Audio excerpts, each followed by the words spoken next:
Quite. You got to pull it against you. I think I felt it, yeah. I'll get on it as well. With one hand, hey? Camera. It's not proper work, is it? If you.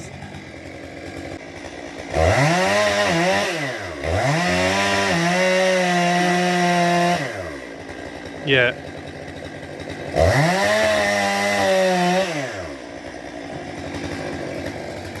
Try not to rock it, Johnny, then. Oh, yeah. Couple of wedges. Give me a hand, will I?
You're not helping Daddy? Worn out?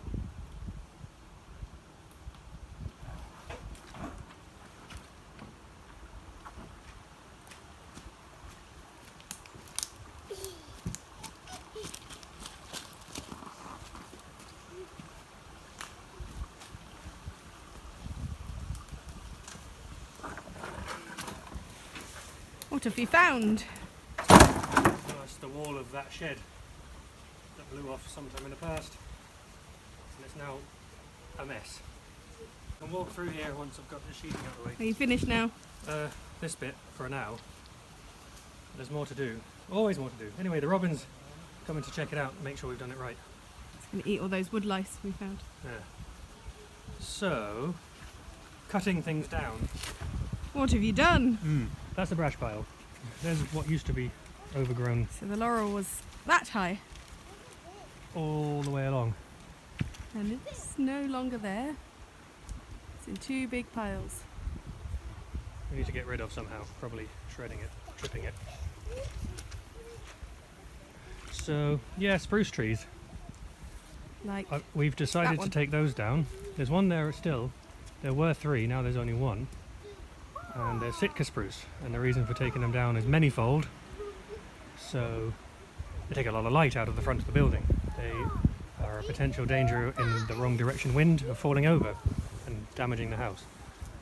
They acidify the ground underneath with their needles. They take a lot of light and space, said that already. And I can use the timber because it's quite close grown. They're a non-native as well, and they're what's used in plantation for quick timber crops because they grow fast in this climate. There's tens of thousands, there's millions of the trees around the country, and even just around us, tens of thousands, grown in plantation. So I'm not worried about taking down 3 spruces here and leaving the other trees, the native, mixed deciduous native broadleaves, to take over and fill out the spaces a bit. where there's the tree- oak there, beech. There was a rowan, There's other rowans around. There's ash. which might need some attention. And other trees that the previous owner planted as well, further up the driveway. Yeah, hawthorn, sycamore, cobnut hazel we have. Some red oak, apparently. It has a good authority from the previous owner. I think I found one where one of them is. And blackthorn up by the gate as well. So there's lots of diverse species on here which are native, and the wildlife is adapted to already use and care for and be part of. So taking out 3 spruces gives everything else more space. And we will And- utilise that wood. And the timber will be used. I've actually just recently ordered a milling attachment for my chainsaw to have a go at cutting some boards out of those logs. Because it's big, huh? Yeah, it's 91 years old, that big one at the base, according to the growth rings. Well, it was. Yeah, it need a bit of light, a little bit of air out in the front of the house. If they were behind the house, which is to the north, and the prevailing wind's southwesterly, I would have been happy to have left them.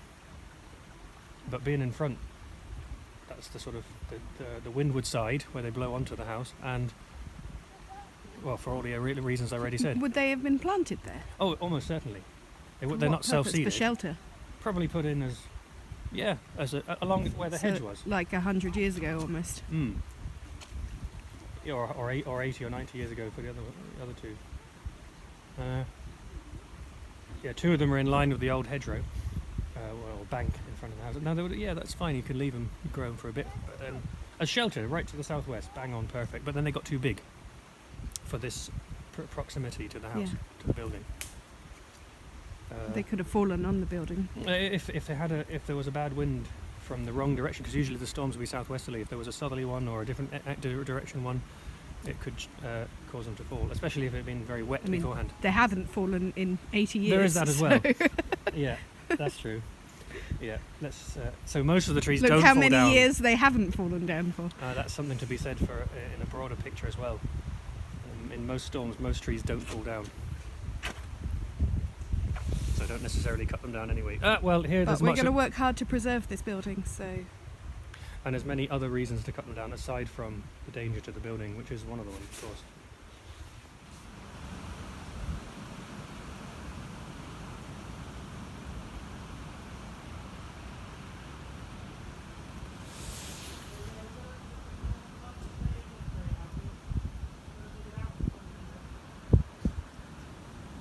So Jack started picking up the rubbish that's around the place as well.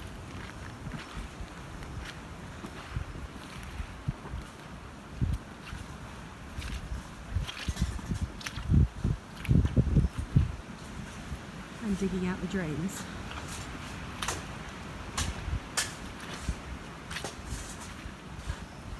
Just try and stop this water flowing down towards the house.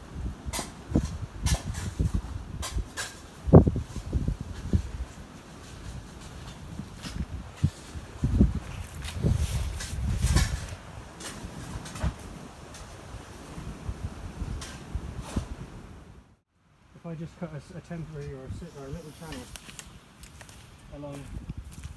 just along here like this. So that water's coming from there, not from this drain. Seepage through the field, I think, yeah. And just coming out of the bank at whatever clay level there is there, and then running over.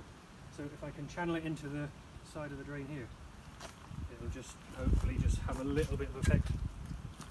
Beginning to dry out down there between the house and the shed. It's only a quick temporary. We'll eventually do French drains, is it they're called? Yeah. What does that mean? I don't even know what that means, but it just means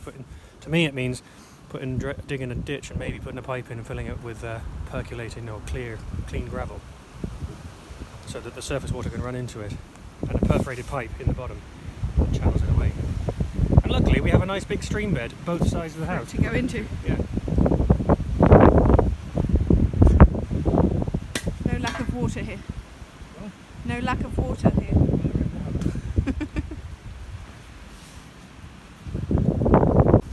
Don't spend too long here. What's too long? What do you mean, like the rest of my life? Is that too long?